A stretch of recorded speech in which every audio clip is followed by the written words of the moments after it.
आज हम आपको चुईया के स्वयंवर की कहानी सुना रहे हैं। गंगा नदी के तट पर एक धर्मशाला थी। वहाँ एक गुरुजी रहा करते थे। वह दिन भर तप और ध्यान में लीन होकर अपना जीवन यापन करते थे। एक दिन जब गुरुजी ने नदी में नहा रहे थे तो उसी समय एक बाज अपने पंजे में एक चुईया लेकर उड़ा जा रहा था। जब बाज गुरुजी से निकला तो चुईया अचानक बाज के पंजे से फिसलकर गुरुजी की अंगुली में आकर गिर गई।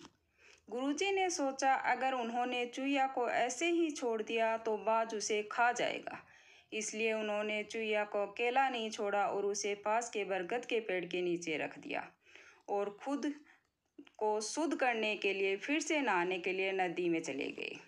नहाने के बाद गुरुजी ने अपनी शक्तियों का इस्तेमाल करके चुईया को एक छोटी लड़की में बदल दिया और अपने साथ आश्रम ले गए। गुरुजी ने आश्रम पहुंचकर सारी बात अपनी पत्नी को बताई और कहा कि हमारी कोई संतान नहीं है, इसलिए इसे ईश्वर का वरदान समझकर स्वीकार करो और इसका अच्छे से लालन पालन करो।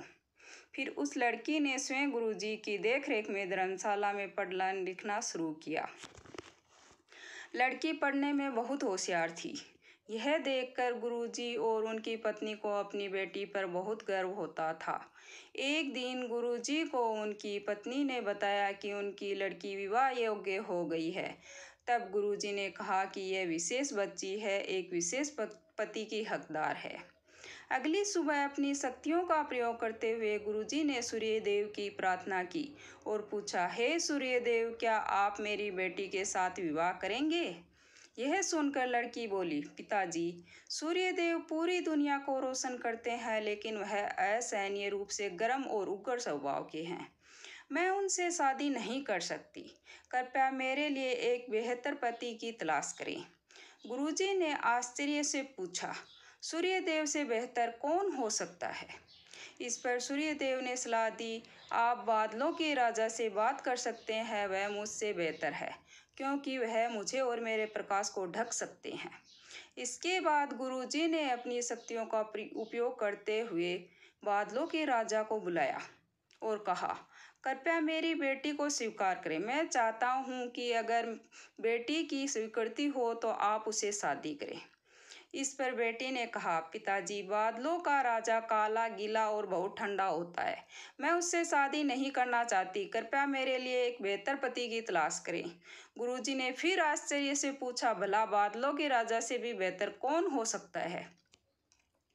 बादलों के राजा ने सलाह दी, गुरुजी, आप हवाओं के भगवान वायुदेव से बात करें, वह मुझसे बेहतर है क्योंकि वह मुझे कहीं भी उड़ा कर ले जा सकते हैं। इसके बाद गुरुजी ने फिर से अपनी शक्तियों का उपयोग करते हुए वायुदेव को बुलाया और कहा, कृपया मेरी बेटी के साथ विवाह स्वीकार करें अगर वह आपको चुनती है तो। लेकिन बेटी ने वायुदेव से विवाह करने से इनकार कर दिया और कहा, पिताजी, वायुदेव बहुत तेज हैं, वह अपनी दिशा बदलते रहते हैं, मैं उनसे शादी नहीं कर सकती। कृपया मेरे लिए एक बेहतर पति की तलाश करें।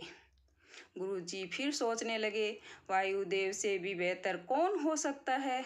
इस पर वायुदेव ने सलाह दी, आप पहाड़ों के राजा से इस विषय में बात कर सकते हैं, वह मुझसे बेहतर है क्योंकि वह मुझे बहने से रोक सकते हैं।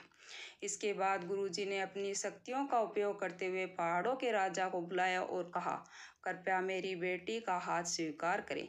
मैं चाहता हूँ कि अगर वह आपको पसंद करती है तो आप उससे शादी करें। फिर बेटी ने कहा, पिताजी, पहाड़ों के राजा बहुत कठोर हैं, वह अचल हैं, मैं उससे शादी नहीं करना चाहती। कृपया मेरे लिए एक बेहतर पति की तलाश करें।